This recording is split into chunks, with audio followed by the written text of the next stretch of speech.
Manifestation à Paris devant l'Assemblée nationale de plusieurs centaines de députés, sénateurs, parlementaires européens, mais aussi conseillers régionaux, conseillers départementaux, permanents de partis politiques, membres de diverses agences et commissions gouvernementales. Ils étaient rejoints par un nombre important de divers chroniqueurs politiques du monde de la presse et des médias. La plupart des formations politiques avaient fait le déplacement, le malaise est flagrant et nous avons recueilli quelques réactions parmi les participants.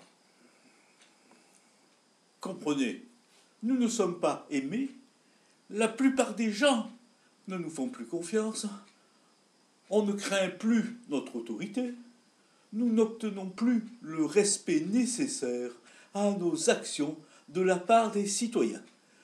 Nos conditions de travail se dégradent, nous ne sommes pas assez payés. Bien sûr, nous n'approuvons pas nos collègues qui trichent, spéculent, font de la prévarication, essayent d'échapper aux impôts. Mais nous comprenons leurs gestes désespérés. Certains étaient même venus en famille. Jamais je ne pourrais conseiller à mes enfants de reprendre cette carrière.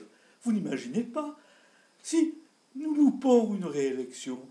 Bon, certains ont des parachutes dorés et se retrouvent dans des ministères, des commissions de collectivité territoriale, voire au pire, dans une grande municipalité. Mais, que voulez-vous?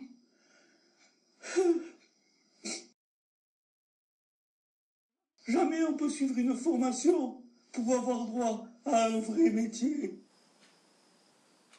Un élu un peu plus désespéré prend à témoin notre équipe de tournage. Un déséquilibrard! Un déséquilibrard! Mais vous avez aucune idée de notre emploi du temps, de la vie qu'on mène! Parce qu'il faut que je vous dise quand même, hein?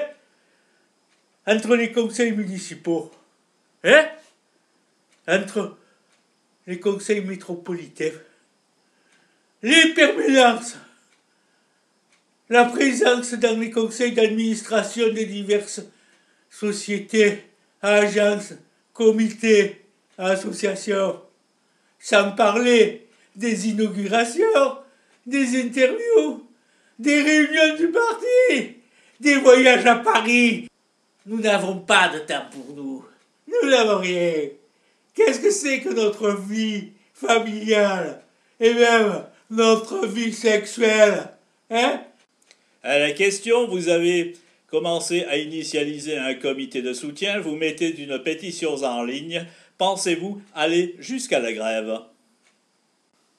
Le problème est que, contrairement à d'autres catégories socio-professionnelles qui, lorsqu'elles se mettent en grève, touchent le grand public, nous, si nous nous mettons en grève, personne ne s'en apercevra.